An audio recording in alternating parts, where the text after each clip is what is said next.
Wake that ass up. Early in the morning. The Breakfast Club. Morning, everybody. It's DJ Envy, Angela Yee, Charlamagne the Guy. We are the Breakfast Club. We got a special guest on the line, Attorney Benjamin Crump. Welcome back, brother. Hey, good to see you again. And Tezlyn Figaro is with Attorney Ben Crump. Yes. Last week. Now, we're going to ask, of course, yesterday the 3 officers were charged. So can you break down the charges and tell us exactly what those charges mean and how much time can those officers really get? Absolutely. And thank you all for the Breakfast Club family. Everybody staying vigilant until we got the charges. The Attorney General for the state of Minnesota, Keith Ellison, a good brother with a track record for championing civil rights, he announced yesterday that all the officers were being arrested for aiding and abetting a murder. And he upgraded the charges, Envy, on Officer Chauvin to second-degree murder, which, if he is convicted, and I say if because we don't want to get ahead of ourselves, Charlamagne, he can get up to 40 years in prison.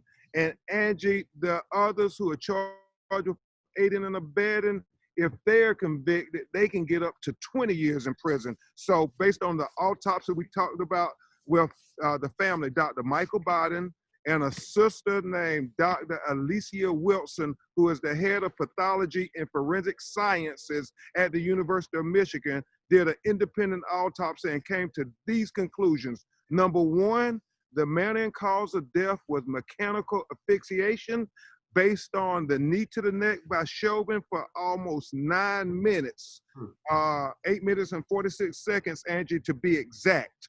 And then the 2 knees in the back on the video, Charlamagne, when we look at the other officer who kept his knees there the entire time. And so it was pressing down on his lungs, not allowing them to contract and intake or dispense air, which caused no blood flow to go to his brain. And he was starving from a lack of air. Literally, that's where he died from. The legal definition of the autopsy was homicide. Obviously, that's most important for the criminal charges. And so those were the conclusions, and they were contradictory to the conclusions of the county DA's who medical examiner's autopsy. And so that's what he used to base his charges, Angie. How can there be 2 such different autopsy results? That's what I wanted to ask you, because I know the family, you guys did go ahead and order an independent one. So how can something like that happen? Angie, it happens more often than you would think. The medical examiner who works with the police departments every day, they come up with these amazing imaginary ways to tell us what we saw really didn't happen or was not the cause of death.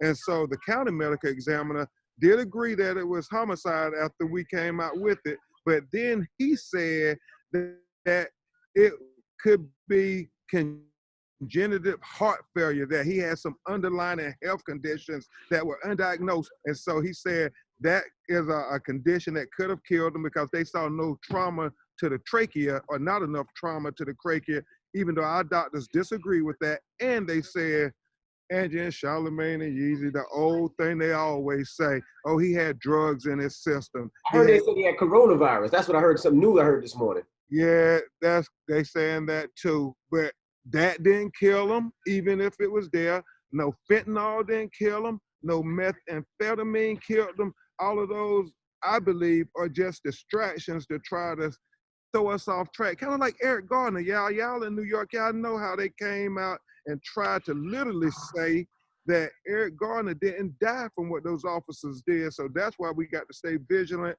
I know we talking about making sure we get a conviction for all the officers on this case. And then Tezlyn is helping me talk about the political ramifications of how we use this moment to turn it into systematic reform and legislation. Let's hear it, Tez. Let's hear that. That's what I want to hear. How do we prevent things like this from happening?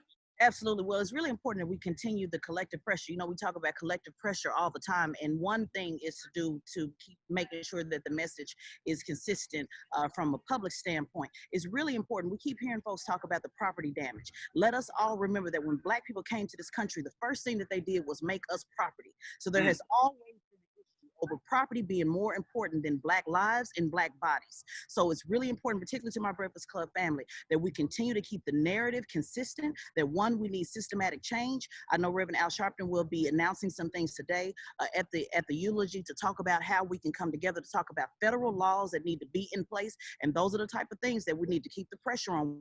We cannot allow this to be used as a political pawn to have Senator Amy Klobuchar or Biden or Trump or whoever to use this to push one agenda over the other. We must keep the main thing, and consistently talk about how do we get laws in place to make sure that police officers go to jail when they kill us. It's not about trying to change the heart of anybody, but it is about with diversity training and so forth. That's important. But the main thing is, if you get caught killing us, if you get caught doing us wrong, you will go to jail and there will be an immediate conviction. I will probably say this is the fastest that we've ever had a result, and it's because people have been in the street protesting, using their voices online, and having folks like you at the Breakfast Club that continue to keep that message consistent.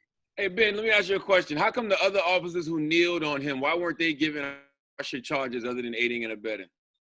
You know, Attorney General Keith Ellison said to the family and me that they're continuing to investigate, and if they find evidence that will sustain a first-degree murder charge against Chauvin, they will upgrade that charge. And I believe they're going to find that information out there, because I think he knew George Floyd. I think they had a history. And so we got to keep on that, Charlamagne. And number two, he said if those other officers, we can show based on their audio from their body cameras that they had mental thoughts that were ill will against George, he will increase the charges. He said he just doesn't have that evidence yet.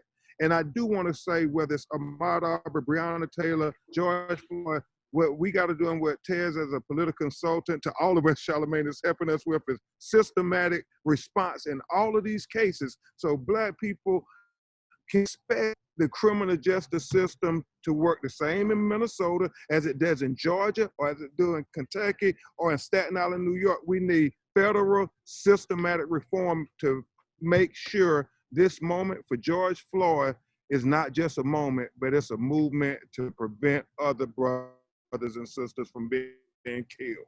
Can I ask you a technical question?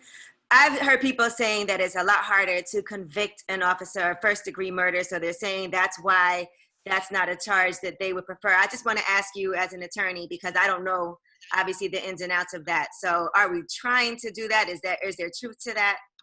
Now, Queen, there's a lot of truth to that. It's very rarely that an officer is ever convicted of first-degree murder. That's what made Botham Jean such a phenomenon. You remember the first time in the history a white policewoman was convicted of first-degree murder for killing a Black person, because people want to believe police no matter how much they show us that they have this legacy of being the slave patrol. A lot of our white brothers and sisters want to say, no, they're just doing their job. They're good people, and they didn't premeditate this. They didn't intend this. This is just something that happened. But they forget that they tortured George Floyd. I mean, the governor of Minnesota was right to say we want to investigate them for human rights abuses in Charlamagne, because, I mean, they tortured him 9 minutes. He said, I can't breathe. He's asking for his mama. I mean, think about the psychology of that for a second. The person who protects us most when we come in this world, it's innate for us to always think about our mother as our protector. And then at the end of his life, in a desperate plea, he say, mama, mama. And then he does a documentary of his death, and he says, I'm gone now. So that's why this is going to be a hard funeral and memorial for the family. So they're going to need serious mental health counseling, Charlamagne, all his family, especially his children and his brothers and sisters. Yeah, me and Tez was talking about that last night. We trying to put something together, you know, for the families to get that grief counseling that they need. Tez, I want to ask you a question real quick. I saw that they allowed Amy Klobuchar to announce that the officers were being arrested. That felt political to me. Why did she announce instead of Keith Ellis? Absolutely. Well, we already let's just keep it real, straight shot with no chaser. You know, being as nice, I'm gonna get a little bit rough, but she did it because again, she has to make some type of amends to the Black community. Too bad she wasn't doing that type of announcement years ago when she had an opportunity to discipline this officer, to fire this officer, to prosecute this officer. So what we're not getting ready to do in 2020 is play this game as this political pawn as she's continuing to push her VP application up, and it's going to be reviewed, and it's going to be reviewed by the people, and we'll determine on whether or not we think she's a suitable candidate for vice president. And so I think a lot of us are on to that. The jig is up. We are able to figure out, Amy, that you had an opportunity to speak up. So don't start with tweets now. This is me saying, and not Attorney Benjamin Crump. He's more Martin. I'm more Malcolm.